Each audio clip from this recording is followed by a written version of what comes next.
Hello everyone, welcome to maths note channel. ఈ వీడియోలో Telangana TET June 2026 paper 1 June 17th shift 1లో అడిగిన maths క్వశ్చన్స్ని ఎక్స్ప్లెయిన్ చేసుకుందాం.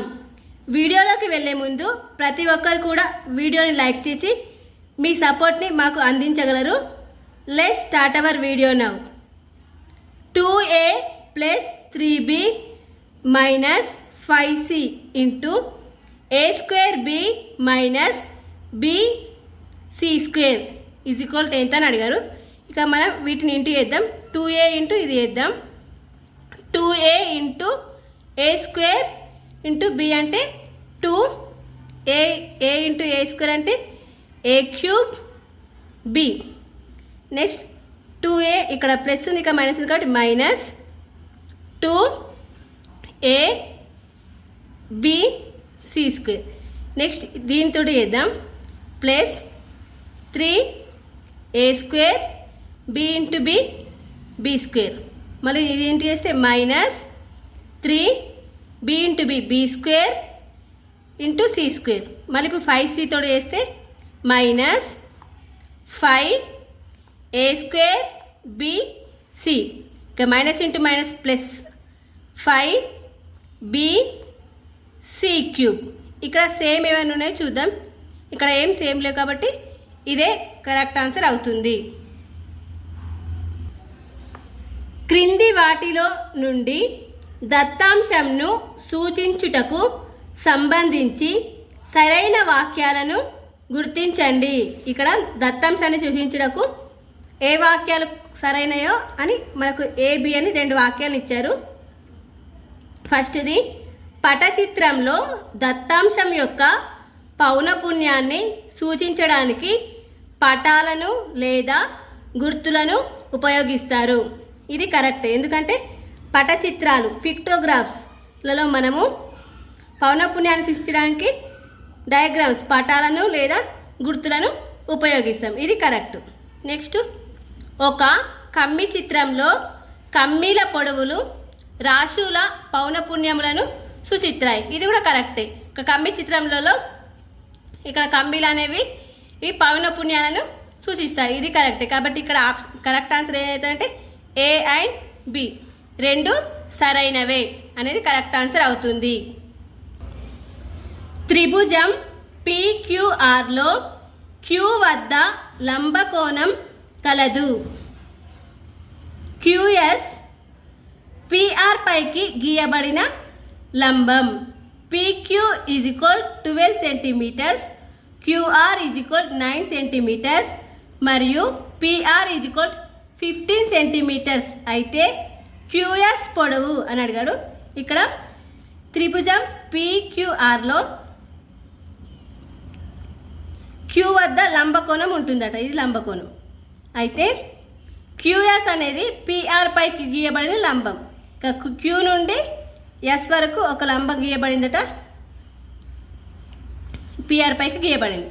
ఇప్పుడు PQ is equal to 12 centimetres, QR అంటే 9 సెంటీమీటర్స్, అలాగే PR అంటే 15. అయితే ఈ QS పొడవు ఎంత అని అడుగుతున్నారు. ఇక్కడ దీనికి formula of PQ into QR is equal of PR into QS అవుతుంది. ఇక్కడ మనకు కావాల్సిన QS కదా, వీటిని ప్రతిక్షేపిస్తే ఇక్కడ హాఫ్ ఇంటూ PQ అంటే 12 ఇంటూ QR అంటే 9 ఈజ్ ఈక్వల్ హాఫ్ ఇంటూ ఇంకా PR అంటే 15 ఇంటూ QS. ఇక్కడ హాఫ్ క్యాన్సిల్ అవుతుంది. ఇక్కడ 3 టేబుల్తో క్యాన్సిల్, 3 4 జా 3 5 జా, ఇంకా 9 4 జా 36, ఇంకా 5ని తీసుకొస్తే by 5 is equal QS is equal 36/5. ఇక వీటికి క్యాన్సిల్ ఇస్తే 5 1 జా 5 7 జా 0.1 మిగులుతుంది, 5 2 జా 10 అంటే QS ఈజ్ ఈక్వల్ 7.2. ఇక్కడ ఆప్షన్ డి 7.2 అనేది కరెక్ట్ ఆన్సర్ అవుతుంది. ఇక్కడ QS ఈజ్ ఈక్వల్ 7.2. 100 కోట్ల సంఖ్యలో ఉండే అంకెల సంఖ్య. ఇక్కడ 100 కోట్లు రాసుకుందాం. ఒకట్లు, పదులు, వందలు, వేలు, 10,000, లక్ష, 10 లక్షలు, కోటి, 10 కోట్లు, 100 కోట్లు. ఈ 100 కోట్లలో ఎన్ని అంకెలు ఉంటాయని అడుగుతున్నారు. 1 2 3 4 5 6 7 8 9 10. మొత్తం ఎన్ని అంకెలు ఉన్నాయంటే 10 అంకెలు ఉన్నాయి. 0.803 మైనస్ 0.3967 ప్లస్ 0.76 ఈజ్ ఈక్వల్ అని అడిగారు. ఇక్కడ ఫస్ట్ దీనికి ప్లస్ ఉంది కాబట్టి ఫస్ట్ ఇవి రెంట్లో ప్లస్ చేద్దాం. 0.803 0.76 ఇవి రెంట్లో ప్లస్ అయితే 3 6 15. ఇప్పుడు మైనస్ 0.3967 ఉందిగా, దీన్ని మైనస్ చేద్దాం. ఇక్కడ కింద రాసుకుందాం. 0.3967 ఇక్కడ దీన్ని మైనస్ చేస్తే ఇక్కడ 10 మైనస్ 7 అంటే 3, ఇక్కడ 12 ఉంటుంది. 12 మైనస్ 6 అంటే 6, మళ్ళీ ఇక్కడ 5 ఉంటుంది. 15 మైనస్ 9 6, ఇక్కడ మళ్ళీ 4 ఉంటుంది. 4 మైనస్ 3 1 అవుతుంది. ఇక్కడ 1 మైనస్ 0 1. ఇక కరెక్ట్ ఆన్సర్ 1.1663. ఇక ఆప్షన్ బి 1.1663 అనేది కరెక్ట్ ఆన్సర్ అవుతుంది. కింది భిన్నాల ఆరోహణ క్రమాన్ని ఎంచుకోండి అని ఈ భిన్నాలు ఇచ్చారు. ఇక్కడ ఆప్షన్స్ కూడా ఇచ్చారు, కానీ ఇక్కడ ఆప్షన్స్ నేను రాయలేదు. వీటిని ఆరోహణ క్రమం అంటే చిన్న నుండి పెద్ద వరకు రాసుకుందాం. ఫస్ట్ వీటిని క్యాన్సిల్ చేద్దాం. 2/3 5/6 3/5 3/4. ఇక్కడ 3 6 5 4 యొక్క మనం కాసాగు తీద్దాం. ఫస్ట్ వీటన్నిటిని సమాన భిన్నాలుగా చేసుకుందాం. మనం ఇక్కడ కాసాగు తీస్తే 3 1 జా 3 3 జా, నెక్స్ట్ 5 ఉంటుంది, 4 ఉంటుంది, 3 2 జా. ఇప్పుడు ఏంటి చేస్తే 5 2 జా 10 10 4 జా 40 43 జా 120. ఇప్పుడు వీటన్నిటినీ కూడా 120 హారం వచ్చేటట్లు మనం చూసుకుందాం. ఇక్కడ మళ్ళీ మనం 3తో చేసాం, తర్వాత మళ్ళీ 2తో చేస్తే 1 2 1 జా 5 2 2 జా. ఇక్కడ 3 × 2 × 5 × 2 5 2 జా 10 3 2 జా 6 6 10 జా 60. ఇక్కడ హారాలన్నిటిని 60 వచ్చేటట్లు చూసుకుందాం. 60 రావాలంటే ఇక్కడ 2/3ని మనం ఇంకా దేంతో భాగిస్తే 60 వస్తుంది. 20 తోటి గుణాకారం భాగాహారం చేస్తే 60 వస్తుంది.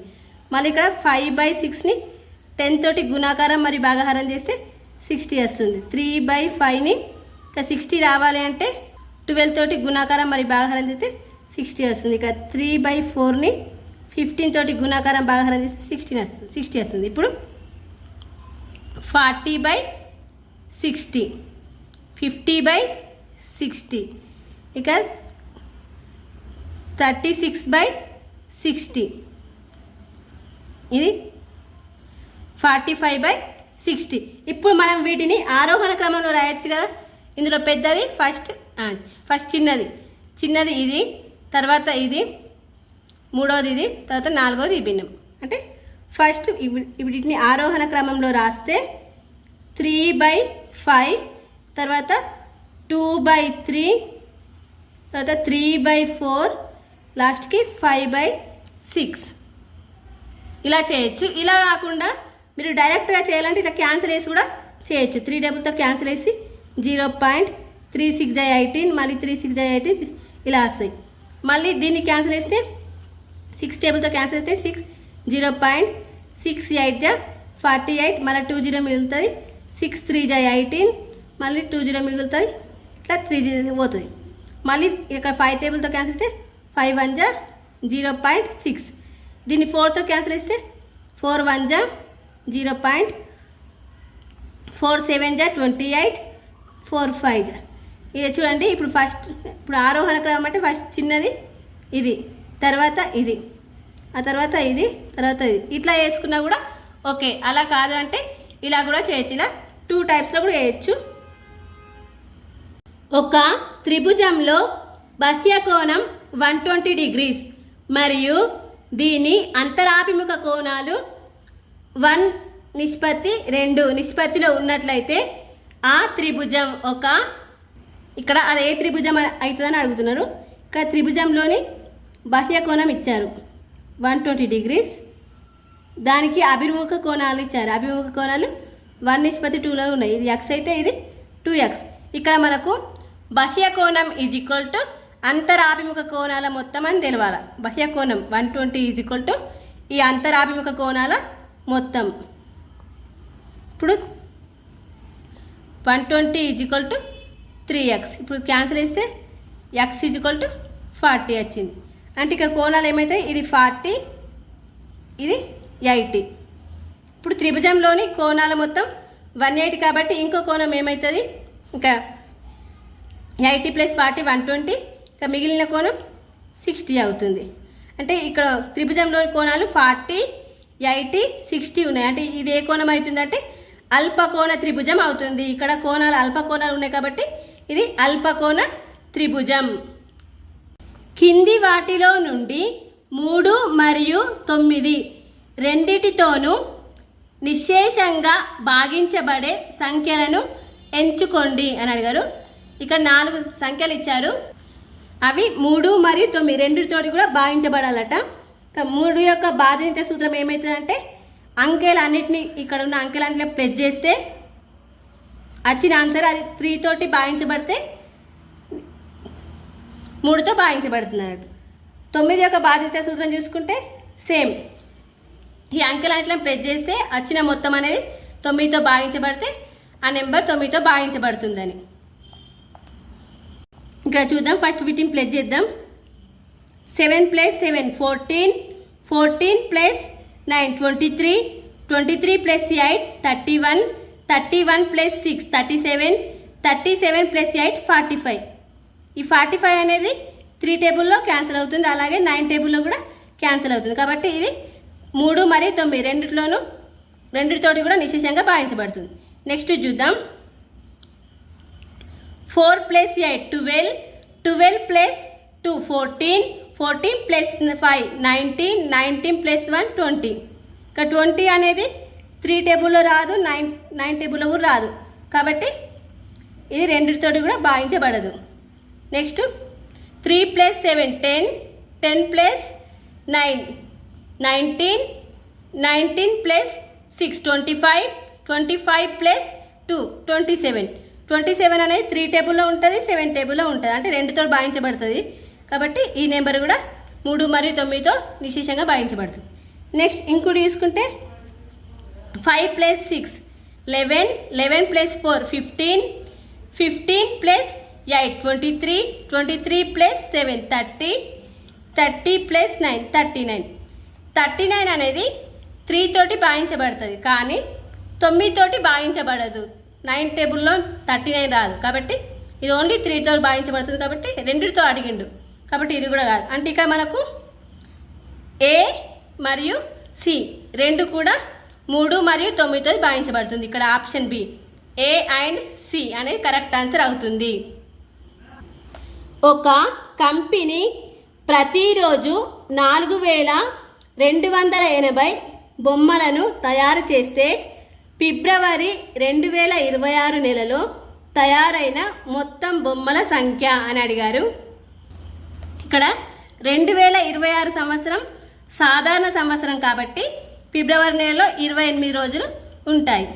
ఇక్కడ ఒక్క రోజుకి 4280 బొమ్మలు తయారు చేస్తే 28 రోజులకి ఎన్ని బొమ్మలను తయారు చేస్తుంది అని అడుగుతున్నారు. ఇప్పుడు మనం క్రాస్ మల్టిప్లై చేయాలి. 4280 × 28. ఇక మనం ఇంటూ చేస్తే 8 0 × 0, 8 8 × 64. నెక్స్ట్ 8 2 × 16 22 అవుతుంది. 8 4 × 32 అంటే 34. మరి 2 టేబుల్ వేస్తే 0, 2 8 × 16, 2 2 × 4 5, 2 8 × 2 2 4 జా 8. వీటిని ప్లస్ చేస్తే 0 4 8 9 11.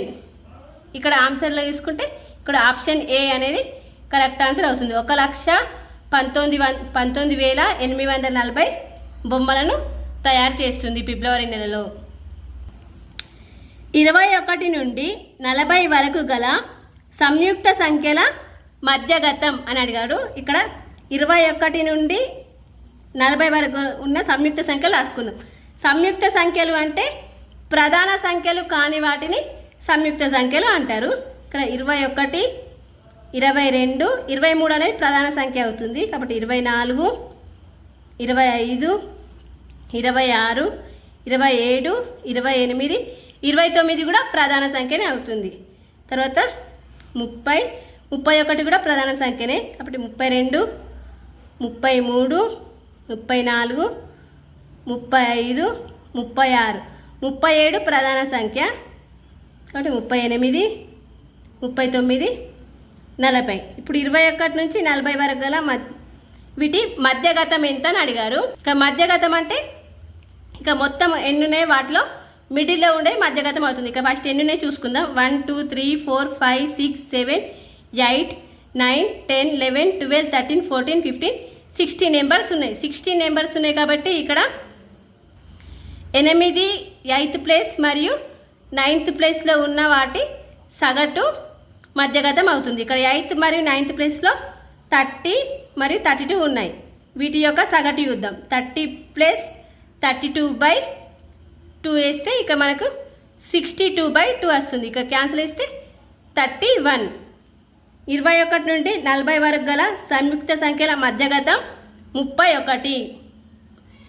కింది వాటిలో సంపూర్ణ ఘన సంఖ్యను ఎంచుకోండి. ఇక్కడ సంపూర్ణ ఘనం ఇక్కడ ఆప్షన్స్ అలా తీసుకుంటే ఇది ఆప్షన్ ఏ అనేది కరెక్ట్ ఆన్సర్ అవుతుంది. ఇది 12 క్యూబ్. 12 క్యూబ్ యొక్క సంపూర్ణ ఘనం 12 క్యూబ్ ఈజ్ ఈక్వల్ టు 1728. ఇవి ఘనాలు కావు. ఇక 13 క్యూబ్ వేస్తే మనకు 13 క్యూబ్ ఈజ్ ఈక్వల్ టు 2197. అంటే ఇక్కడ 12 క్యూబ్ అంటే ఇది, 13 క్యూబ్ అంటే ఇది, ఈ మధ్యలో ఉంటాయి కాబట్టి ఇవి సంపూర్ణ ఘనాలు కావు. ఇది కూడా సంపూర్ణ ఘనం కాదు. ఇలా మనకు డైరెక్ట్ తెలియకపోతే కనుక వీటన్నిటిని మనం కాసాగు తీయాలి. కాసాగు తీస్తే అప్పుడు సంపూర్ణ ఘనం వస్తుంది. ఒకసారి ఫస్ట్ చూడండి 1728ని మనం కాసాగు తీద్దాం. ఇంకా 4 టేబుల్తో క్యాన్సిల్ చేస్తే 4 4 జా 16, 4 3 జా 12, 4 2 జా మళ్ళీ 4తో తీస్తే 4 1 జా 0, 4 8 జా మళ్ళీ 4తో తీస్తే 4 2 జా 8, 4 7 జా 28. ఇప్పుడు 3 9 జా మరి 3 3 జా. ఇప్పుడు దీన్ని 4 క్యూబ్ ఇంటూ 3 క్యూబ్గా రాయొచ్చు. ఇలా సంపూర్ణ ఘనం కనుక్కోవాలంటే మనం కాసాగు తీసి కనుగొనవచ్చు.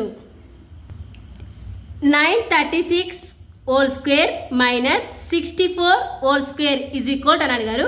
ఇంకా దీన్ని బాగా గమనిస్తే ఇది a square minus b square formula లాగా ఉంది. A square minus b square is equal a plus b into a minus B.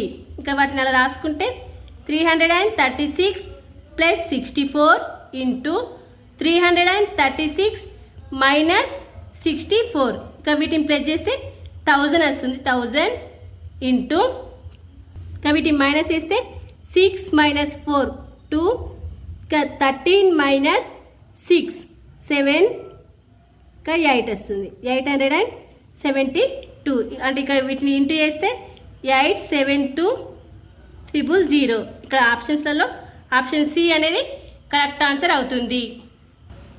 ఒక ఘనం యొక్క సంపూర్ణ ఉపరితల వైశాల్యం 1944 చదరపు సెంటీమీటర్లు అయితే దాని ఘన పరిమాణం అని అడిగాడు. ఇక ఘనం యొక్క సంపూర్ణ ఉపరితల వైశాల్యం అంటే 6a². ఇక్కడ ఇచ్చారు 6a² ఈజ్ ఈక్వల్ టు 1944 ఇచ్చారు. దీని నుండి మనం ఏ కనుక్కోవచ్చు. 6తో క్యాన్సిల్ ఇస్తే 6 3 జా 18, 6 2 జా 12, 6 4 జా 24. ఇక్కడ ఏ స్క్వేర్ ఈజ్ ఈక్వల్ 324 వచ్చింది. 324 అనేది ఇది 18 స్క్వేర్. ఇక్కడ a square is equal to 18 square అంటే ఏ ఈజ్ ఈక్వల్ టు 18 వచ్చింది. ఇక మనకు అడిగింది ఏంటి, ఘన పరిమాణం అని అడిగారు. ఇక్కడ ఘన పరిమాణానికి ఫార్ములా ఏ క్యూబ్. ఇక్కడ ఏ అంటే 18 కాబట్టి 18 ఇంటూ 18 ఇక్కడ 18 ఇంటూ 18 అంటే 324 అని మనకు తెలుసు. ఇంటూ 18 చేద్దాం. ఫస్ట్ 8 టేబుల్తో చేద్దాం. 8 4 జా 32 అంటే 3 2 8 2 జా 16 9 8 3 జా 24 అంటే 25.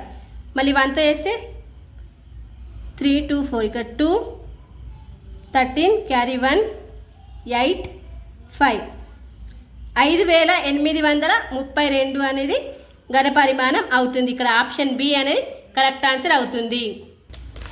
16x³ minus 100x by 2x into 2x plus 5 is equal to ఎంత అని అడిగాడు.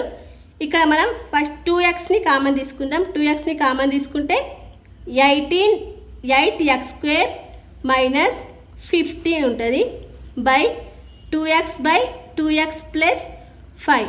ఇక మన 2x క్యాన్సిల్ అవుతుంది. ఇప్పుడు మళ్ళీ ఇందులోంచి 2ని కామన్ తీద్దాం. పైన 2 కామన్ తీస్తే 4x² minus 25 by 2x plus 5 అవుతుంది. ఇప్పుడు దీన్ని బాగా గమనిస్తే ఇది a² మైనస్ b² ఫార్ములా ఉంది. అంటే a plus b into a minus bగా రాసుకోవచ్చు. ఇక్కడ 2x బై 2x ప్లస్ 5 ఇక్కడ 2x ప్లస్ 5 2x ప్లస్ 5 రెండు క్యాన్సిల్ అయితే లాస్ట్కి మనకు మిగిలింది 2 ఇంటూ 2x మైనస్ 5. ఇక్కడ option B 2 into 2x minus 5 అనేది కరెక్ట్ ఆన్సర్ అవుతుంది. ఒకే పరిమాణం కలిగిన 45 పసుపు ప్యాకెట్ల బరువు 9 కిలోలు అయితే అలాంటి 75 పసుపు ప్యాకెట్ల బరువు ఎంత అని అడిగారు. ఇక్కడ 45 ప్యాకెట్లు 9 కిలోలు ఉంటే 75 ప్యాకెట్లు ఎన్ని కిలోలు ఉంటాయని అడుగుతున్నారు. దీన్ని మనం క్రాస్ మల్టిఫై చేస్తే 75 ఇంటూ 9 బై 45. ఇక క్యాన్సిల్ చేస్తే 9 1 జా 9 5 జా మళ్ళీ 5తో క్యాన్సిల్ చేస్తే 5 1 జా 5 5 జా. అవి ఎన్ని కిలోలు ఉంటాయంటే 75 ప్యాకెట్లు 15 కిలోలు ఉంటాయి. ఇక్కడ ఆప్షన్ సి 15 అనేది కరెక్ట్ ఆన్సర్ అవుతుంది.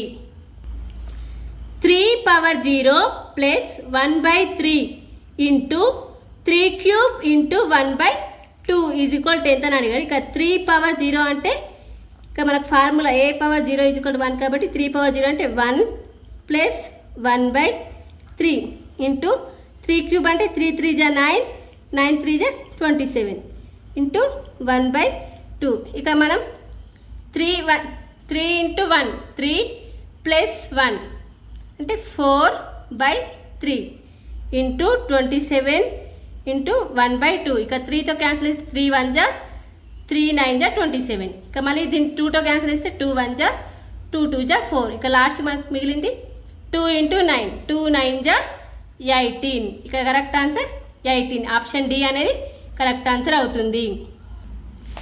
రమేష్ ఒక వాక్యూమ్ క్లీనర్ను రూపాయలు 20,000కు కొని రూపాయలు 23,000కు అమ్మిన అతనికి వచ్చిన లాభశాతం అని అడిగారు. లాభశాతానికి ఫార్ములా అమ్మిన వేల మైనస్ కొన్న వేల బై కొన్న వేల ఇంటూ 100. ఇది లాభశాతానికి ఫార్ములా. దీని ప్రకారం అమ్మిన వేల అంటే 23,000 మైనస్ కొన్న వేల 20,000 బై కొన్న వేల 20,000 ఇంటూ 100.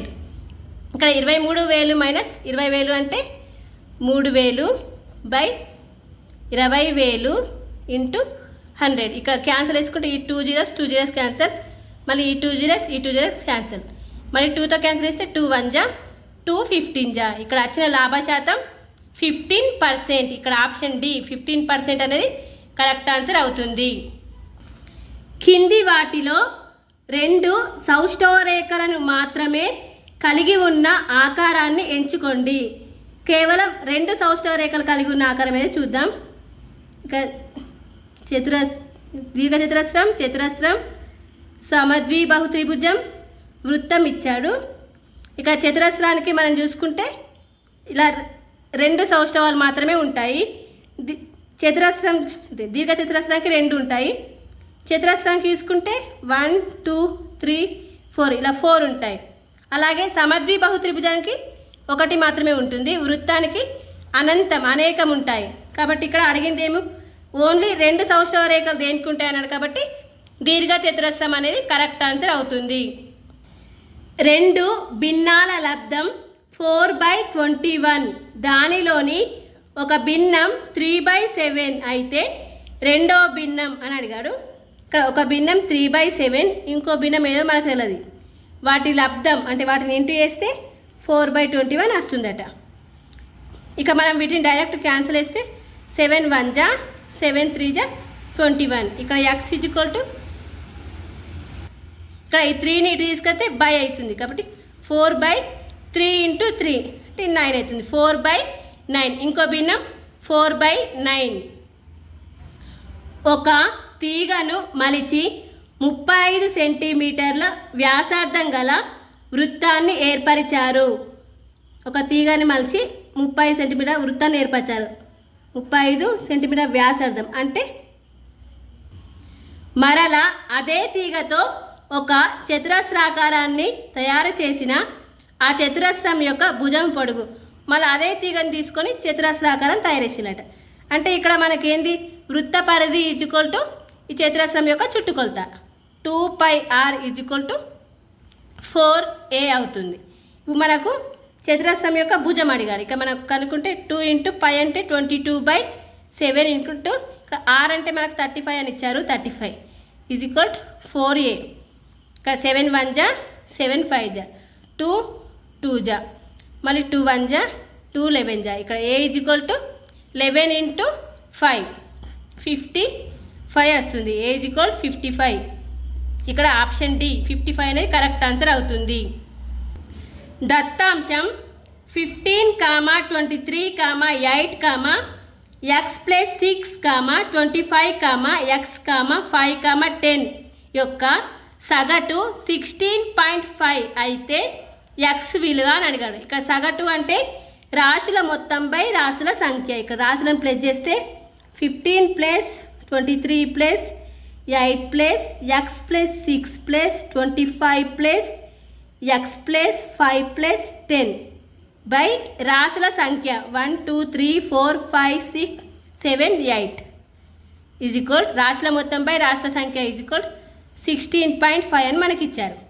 దీని నుండి వీటిని ప్లస్ చేస్తే 15 + 8 23, 23 + 23 46, 46 + 6 52, 52 + 30 82, 82 + 10 92 బై మళ్ళీ ప్లస్ ఎక్స్లు కూడా ఉన్నాయి కదా 2x బై 8 = 16.5. ఇక మనం 2 కామన్ తీద్దాం. 2 కామన్ తీస్తే 4 46 + x బై 8 = 16.5. ఇక మనం క్యాన్సిల్ ఇస్తే 2 1 జా 2 4 జా. ఇప్పుడు 46 + x = 16.5 × 4 ఇంటూ చేద్దాం. 4 5 జా 10, 4 5 20, 0 క్యారీ 2, 4 6 జా 24, 26 2, 4 1 జా 4 అంటే 6 ఇంకా 66 వచ్చింది. ఇంకా x = 66 - 46. 66 - 46 అంటే 20. ఇక్కడ ఆప్షన్ బి 20 అనేది కరెక్ట్ ఆన్సర్ అవుతుంది. ప్రియా పుట్టినరోజున ఆమె తల్లి ఎరుపు మరియు తెలుపు రంగు పూలతో కూడిన ఒక పూల గుత్తిని తెచ్చారు. ఆ పూల గుత్తిలో మొత్తం 63 పూలు ఉన్నాయి. ఎరుపు మరియు తెలుపు రంగు పూల నిష్పత్తి 4:5 అయితే అందులోని తెలుపు రంగు పూల సంఖ్య ఇక్కడ 4x + 5x ఎరుపు ప్లస్ తెలుపు రంగు పూల సంఖ్య మొత్తం 66 అట 63 అయితే 9x = 63. ఇక్కడ 9తో క్యాన్సిల్ అయితే 7 వస్తుంది. x = 7. ఇక్కడ మనకు తెలుపు రంగు పూలు అడిగారు. తెలుపు రంగు పూలు అంటే 5x 5 × x అంటే 3 7 జా 35. ఇక తెలుపు రంగు పూలు 35. కింది వానిలో సరికాని వాక్యను ఎంచుకోండి. ఇక్కడ ఏది రాంగో చెప్పమంటున్నాడు. పూర్ణ సంఖ్యల వ్యవకలనాలకు సంవృత్త ధర్మం వర్తించదు అని అడిగాడు. ఇక్కడ పూర్ణ సంఖ్యల వ్యవకలనాలకు సంవృత్త ధర్మం వర్తిస్తుంది. ఎందుకంటే ఇక్కడ పూర్ణ సంఖ్యల్ని ఏవైనా 2 పూర్ణ సంఖ్యలు తీసుకొని మైనస్ చేసినాం అనుకోండి, వచ్చిన సంఖ్య కూడా పూర్ణ సంఖ్యనే కావాలి. అలా చేస్తే ఇక పూర్ణ సంఖ్య వచ్చింది కదా, కాబట్టి సంవృత్త ధర్మం అనేది వర్తిస్తుంది. కానీ ఇక్కడ వర్తించదు అని ఇచ్చారు కాబట్టి ఇది రాంగ్. అంటే వీళ్ళు చెప్పిన ప్రకారం ఇక్కడ సరికాని వాక్యం అన్నారు కాబట్టి ఇది సరికాని వాక్యం. నెక్స్ట్ చూసుకుంటే పూర్ణ సంఖ్యలు వ్యవకలన దృష్ట్యా సిత్యాంతర ధర్మం వర్తించదని ఇచ్చాడు. ఇక్కడ సిత్యాంతర ధర్మం వర్తిస్తుంది, వర్తించదు, ఇది కరెక్ట్. పూర్ణ సంఖ్యలో గుణాకార తత్సమాంశం 1, ఇది కరెక్టే. పూర్ణ సంఖ్యల సంకలనంలో సిత్యాంతర ధర్మం వర్తిస్తుంది, ఇది కరెక్టే. అంటే ఇక్కడ వీళ్ళు రాంగ్గా చెప్పింది ఇది ఫస్ట్ది. పూర్ణ సంఖ్యల వ్యవకలనాలకు సంవృత్త ధర్మం వర్తించదని చెప్పారు, ఇక్కడ వర్తిస్తుంది. కాబట్టి ఇక సరికాని వాక్యం ఆప్షన్ ఏ అవుతుంది.